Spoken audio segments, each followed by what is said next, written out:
ఓం గంగాడపతయ నమ ఐం సరస్వత్యే నమ శ్రీమాత్రే నమ క్రీం క్రీం మహాకాళికాయ నమ శ్రీరామ జయ రామ జయ జయ రామ రామాయ నమో నమ ఓం నమ శివాయ శివాయ గురువే నమ క్రీం క్రీం మహాకాళికాయ నమ క్లీం కృష్ణాయ గోవిందాయ గోపీచన వల్లభాయ శ్రీకృష్ణ పరబ్రహ్మణే పరంజ్యోతిషే నమ ద్రాం దత్తాత్రేయ నమ జై గురు దత్తాత్రేయ నమ. యూట్యూబ్ ప్రేక్షకులకు అందరికీ కూడా నమస్కారం అండి. నేను పాలపర్తి గురునాథ శర్మ జ్యోతిషం వాస్తు సిద్ధాంతిని. 2026 ఆంగ్ల సంవత్సర ఫలితాలంతా కూడా జనవరి నుంచి డిసెంబర్ దాకా సంపూర్ణ ఫలితాలంతా కూడా విశ్లేషణ చేయడం జరుగుతుంది. ప్రధానంగా గోచారీత్యా గ్రహాల యొక్క స్థితిగతి, కలీక, వాటి ప్రభావం అంతా కూడా ధనయోగాలు ఏ రకంగా ఇవ్వబోతున్నాయి, ప్రధానమైన గ్రహాలు రాహువు మరియు శనీశ్వరుడు, కేతువు, బృహస్పతి అంతా కూడా ఎటువంటి ధనయోగాలు ఇవ్వబోతున్నాయని విశ్లేషణ చేయడం జరుగుతుంది. ప్రధానమైన గ్రహాల్లో మనకు శుక్ర భగవానుడు కూడా రాజయోగ కారకుడు. ప్రధానంగా మేషాది ద్వాదశ రాశుల వాళ్ళకి ధనయోగాలు ఏ రకంగా రాబోతున్నాయి అనేది విశ్లేషణ చేయడం జరుగుతుంది. వాటికంతా కూడా గ్రహ గోచార ప్రకారంగా గ్రహాల యొక్క స్థితిగతి, వాటి గమనం మేరకంతా కూడా, వాటి భ్రమణం మేరకంతా కూడా వివిధ రాశుల్లో మారడం వల్ల ఎటువంటి పరిష్కారాలు ఆచరించాలి, ఈ పరిష్కారం చేయడం వల్ల ఆకస్మిక ధనలాభం సిద్ధిస్తుంది. మీరంతా కూడా మేము చెప్పిన పరిష్కారాలంతా కూడా తూచా తప్పకుండా పాటించండి. తద్వారా రాజయోగం సిద్ధిస్తుంది, అష్టైశ్వర్య యోగం కలిసి వస్తుంది. ప్రధానంగా గోచార చక్రం అనేది ఈ యొక్క గ్రహాల యొక్క గమనం మేరకు మాత్రమే చెప్పడం జరుగుతుంది. జన్మ జాతకమే ప్రధానమైన జాతకంగా ఉంటుంది. మీ జాతకాన్ని అంతా కూడా జ్యోతిష్య సిద్ధాంతాలతోటి పరిష్కారం అంతా కూడా ఆచరించడం వల్ల విపరీత రాజయోగము, ఆకస్మిక ధనలాభం సిద్ధించడానికి ఆస్కారం ఉంటుంది. ప్రధానమైన గ్రహాలు అన్నీ కూడా చూసుకుంటే శనీశ్వరుడు, రాహువు, బృహస్పతి, కేతువు మరియు శుక్ర భగవానుడు అంతా కూడా రాజయోగ కారకులు అవుతారు. ఏంటంటే ఈ యొక్క గ్రహ గోచారంలో ఎక్కువ కాలం అంతా కూడా వీటి ప్రభావం అంతా కూడా ఎక్కువగా ఉంటుంది. ప్రధానంగా గోచార చక్రంలో అంతా కూడా ఎక్కువగా ఈ గ్రహాల యొక్క ప్రభావం అంతా కూడా విశ్లేషణ చేయడం జరుగుతుంది. ప్రధానమైన గ్రహాలంతా కూడా ఎటువంటి ప్రభావం చూపబోతున్నాయి, ఏ రకంగా ధనయోగాలు ఇవ్వబోతున్నాయి అనేది విశ్లేషణ చేయడం జరుగుతుంది. ప్రధానంగా గోచారీత్యా గ్రహస్థితి ఈ రకంగా ఉంది. ప్రధానంగా చూసుకుంటే సూర్య భగవానుడు, అంగారకుడు, బుధుడు, శుక్రుడు అంతా కూడా చూసుకుంటే జనవరి 1వ తారీఖు నుంచి మనకంతా కూడా ధనుసు రాశిలో ప్రవేశం చేసి ధనుసు రాశిలో చతుర్గ్రహ కుటుంబంతో సంభవం జరుగుతుంది. మరి జనవరి 15వ తారీఖు నుంచి చూసుకుంటే సూర్య భగవానుడు అంతా కూడా చూసుకుంటే ఇక్కడ మకర రాశిలో ప్రవేశం చేయడం, మకర సంక్రమణం అంతా కూడా 15వ తారీఖు అంతా కూడా సంభవిస్తుంది. మరియు బృహస్పతి అంతా కూడా చూసుకుంటే మిథున రాశిలో అంతా కూడా ఈ డిసెంబర్ 5వ తారీఖు నుంచి మనకంతా కూడా మిథున రాశిలో సంచారం చేయడం, అంటే తిరోగమనంలో అంతా కూడా సంచారం చేసి ఇక్కడంతా కూడా స్థిరంగా ఉంటారు. మరి జూన్ 14వ తారీఖు తర్వాత మళ్ళీ కర్కాటక రాశి ప్రవేశం చేసి అక్కడ స్థిరంగా ఉండడం జరుగుతుంది. ఈ యొక్క మేషాది ద్వాదశ రాశుల వాళ్ళంతా కూడా గ్రహ గోచారంలో ప్రకారంగా ఏ రకంగా ఉండబోతుంది. ప్రధానంగా రాహు అంతా కూడా ఏప్రిల్ 14వ తారీఖు నుంచి అంతా కూడా ఈ యొక్క కుంభరాశిలో ఉండి వక్రగతిలో సంచారం చేస్తూ ఉంటారు. మరియు కేతు కూడా సింహరాశిలో ఉండి ఈ యొక్క ఏప్రిల్ 14వ తారీఖు తర్వాత వక్రగతి సంచారం అంతా కూడా జరుగుతుంది. శనీశ్వరుడు అంతా కూడా వక్రగతి త్యాగం చేసిన తర్వాత రుజుమార్గంలో అంతా కూడా పయనం చేయడం మనకి మంచి ఫలితాలుగా ఇవ్వడం జరుగుతుంది, శుభమైన ఫలితాలుగా చెప్పడం జరుగుతుంది. ఇక్కడ మీనరాశిలో శనీశ్వరుడు సంచారం జరుగుతుంది కావున మేషాది ద్వాదశ రాశుల వాళ్ళకి ఎటువంటి అదృష్ట యోగాలు సిద్ధిస్తాయి, ఎటువంటి ఆకస్మిక ధనలాభం కలుగుతుంది, అష్టైశ్వర ప్రాప్తి రకంగా జరుగుతుంది. ఏ వ్యాపారం వాళ్ళకి, ఏ ఉద్యోగం వాళ్ళకంతా కూడా ఎటువంటి పరిష్కారాలు ఆచరిస్తే కనుక ధనయోగాలు సిద్ధిస్తాయి, ఏం పరిష్కారం ఆచరించాలి అంతా కూడా విశ్లేషణ చేయడం జరుగుతుంది. శ్రీమాత్రే నమః.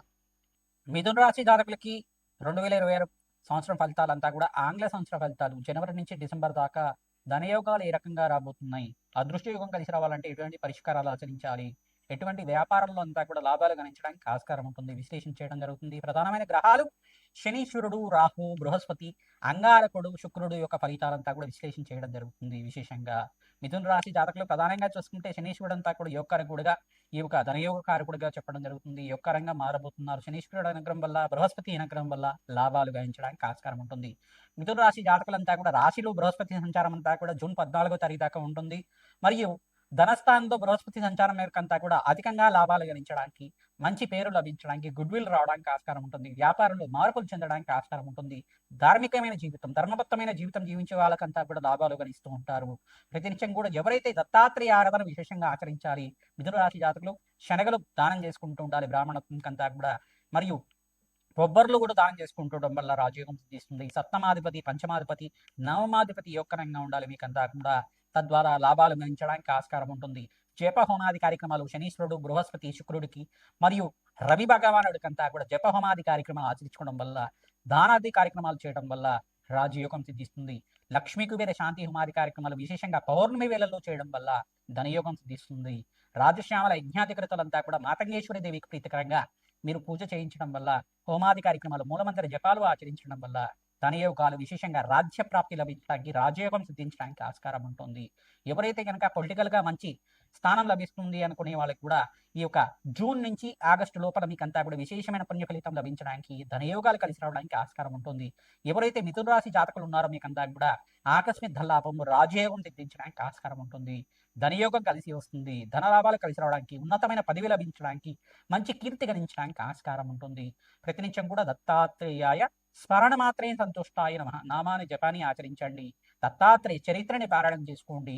ఈ యొక్క లక్ష్మీకుబేర శాంతి హోమాది కార్యక్రమాలు, దత్తాత్రేయ మూలమంత్ర జపాలు, హోమాలు ఆచరించడం వల్ల ధన యోగాలు సిద్ధిస్తాయి. రావి చెట్టు, వేప చెట్టు ఉన్న ప్రాంతంలో మీరంతా కూడా ఆ వృక్షరాజానికి ప్రతినిత్యం కూడా 27 ప్రదక్షిణాలు, 54 ప్రదక్షిణాలు కానీ, 108 ప్రదక్షిణాలు కానీ ప్రతిరోజు కూడా ఆచరించడం, ఆవనేతో దీపారాధన చేయడం వల్ల, నువ్వుల నూనెతో దీపారాధన చేయడం వల్ల, అఖండ దీపారాధన వెలిగించి అక్కడంతా కూడా దత్తాత్రేయ స్వామి ప్రీతికరంగా అష్టోత్తర శతనామ పూజ అంతా కూడా ఆచరించడం, దత్తాత్రేయ స్వరూపంగా వృక్షరాజన్ అంతా కూడా పూజ చేయడం వల్ల ధనయోగాలు సిద్ధిస్తుంది. మహాలక్ష్మి అష్టకాన్ని కానీ, మహాలక్ష్మి సహస్రనామార్చన కానీ ఆ వృక్షరాజం దగ్గర చేసుకోవడం వల్ల ధనయోగం సిద్ధిస్తుంది. చిమ్మిలిని నివేదన చేయాలి అంటే నువ్వులు, బెల్లం కలిపిన నివేదన అంతా కూడా చేయడం వల్ల, మధురమైన పదార్థం నివేదించడం వల్ల, తేనెని నివేదన చేయడం వల్ల ధనయోగం సిద్ధిస్తుంది. ఆ యొక్క ప్రసాదం అంతా కూడా అక్కడ ఉండే చీమలకంతా కూడా ఆహారంగా భూతతయ్యలాగా పెట్టడం వల్ల ధనయోగం సిద్ధిస్తుంది. అప్పుల బాధల నుంచి బయటపడడానికి ఆస్కారం ఉంటుంది. గోమాత సేవ విశేషంగా ఆచరించాలి. ప్రత్యేకంగా కూడా గోమాత పూజకు అంతా కూడా చేసుకోవడం వల్ల మీరంతా కూడా ధనయోగం కలిసి వస్తుంది. సువాసిని అర్చన విధానం చేయించడం వల్ల మీకంతా కూడా ఆకస్మిక ధనలాభం సిద్ధించడానికి ఆస్కారం ఉంటుంది. శాంతి హోమాది కార్యక్రమంలో జన్మజాతకం ప్రకారంగా మీకంతా కూడా శనీశ్వరుడికి, రాహుకి, బృహస్పతికి, అంగారకుడికి, బుధ భగవానుడికి అంతా కూడా జపహోమాది కార్యక్రమాలు చేసుకోవడం వల్ల మీ రాశి వాళ్ళకంతా కూడా ధనయోగం సిద్ధిస్తుంది. మహావిష్ణు ఆరాధన, లక్ష్మీనారాయణ ఆరాధన చేయాలి. విశేషంగా ఎవరైతే గనక ఈ యొక్క పుణ్యక్షేత్ర దర్శనాలు చేస్తూ ఉంటారో మీకంతా కూడా ధనయోగం సిద్ధిస్తుంది. మంచి కీర్తి గణిస్తారు. సంఘంలో గౌరవం పెరగడానికి ఆస్కారం ఉంటుంది. బీద వాళ్ళకి అన్నదానం చేయడం వల్ల అధికంగా లాభాలు గణించడానికి, మంచి పేరు గణించడానికి ఆస్కారం ఉంటుంది. శ్రీమాత్రే నమః.